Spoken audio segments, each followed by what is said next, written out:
Co-President of the Europe of Freedom and Democracy, Nigel Farage. The floor is yours. Well, here we are, on the edge of a financial and social disaster, and in the room today we have the four men who were supposed to be responsible.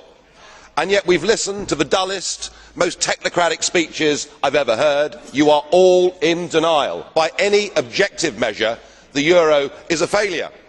And who is actually responsible? And who's in charge out of you lot? Well, of course, the answer is none of you, because none of you have been elected, none of you actually have any democratic legitimacy for the roles that you currently hold within this crisis. And into this vacuum, albeit reluctantly, has stepped Angela Merkel.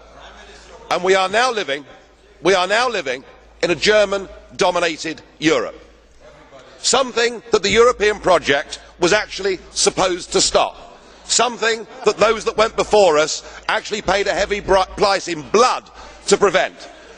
I don't want to live in a German-dominated Europe, and nor do the citizens of Europe. But you guys have played a role, because when Mr Papandreou got up and used the word referendum, or Mr Rehn, you described it as a breach of confidence, and your friends here got together like a pack of hyenas, rounded on Papandreou, had him removed and replaced by a puppet government. What an absolutely disgusting spectacle that was. And not satisfied with that, you decided that Berlusconi had to go.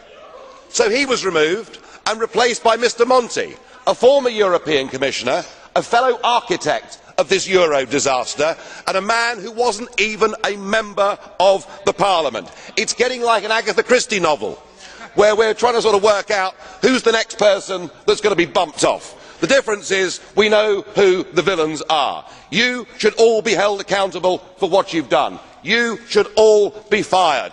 And I have to say, Mr Van Rompuy, 18 months ago when we first met, I was wrong about you. I said you'd be the quiet assassin of nation-state democracy, but you're not anymore. You're rather noisy about it, aren't you?